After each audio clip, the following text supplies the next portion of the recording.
Week 10, inside camp, the Matador. It's week 10. I came back from Poland with a list of things I wanted to sharpen for my final week. Being more of the Matador while disguising my attacks, being more intentional with my shot selection. But then a classic Cunningham moment played out. I tripped in the ring during school of boxing and sprained my ankle. Now at that point, I could have called it a day and wrapped up camp, but we didn't. We adapted, we tailored the pad sessions and the bag work, maybe stretched the rules a little bit from what the physio approved, but the coaches were brilliant. Both Lynn and Jay had me working through it, keeping me thinking, getting myself in range to be effective, closing the distance, edging forward while keeping my shape, thinking about my defence, staying switched on, because something is always coming back. Now the learnings from the international tournament will have to wait. Those improvements won't happen overnight. They're going to take time and reps and a lot of patience. And that might be the biggest thing this 10 weeks has taught me, to stop rushing the process.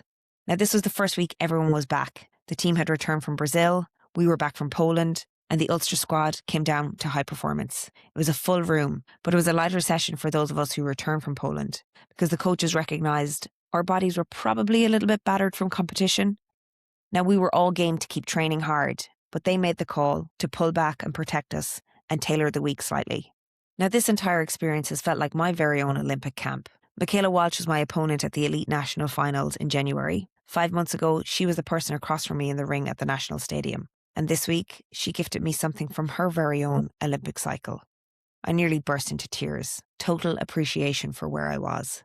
And while people kept telling me I earned my place on merit, I believed them mostly. But I'd still catch myself in a pinch-me moment, thinking, is this really my life right now? I was trying to cherish every second of it. I was also so grateful we got to share some rounds of sparring together earlier this week. And just when you think, I'm making some decent adjustments here, you're quickly reminded the quality of the levels that exist in this sport. Now, we all got to work on multiple styles and attacks. The coaching feedback was on point. Be intentional with your lead hand when feinting. Keep moving your head, especially with someone like Michaela, because she times her attacks to perfection. And the one that stuck, when you're teasing, just watch yourself. The moment you draw your hand in, you're telling them the attack is coming. And I was pretty much telegraphing my shots. Week 10, and I'm still getting corrected. And that's a good thing. It means there's still more to build. I came here to level up in boxing, but I'm leaving with so much more. Real sisters for life.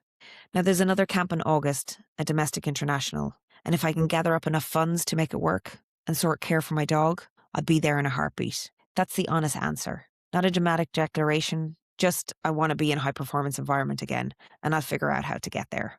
I'm still learning clever tactics and defense movements I didn't have 10 weeks ago, and that tells me this program isn't finished with me, and I'm not finished with it. I'm Sarah Cunningham, and I want to thank you all for joining me on Season 1 of Inside Camp. I'll see you all on Between the Rounds.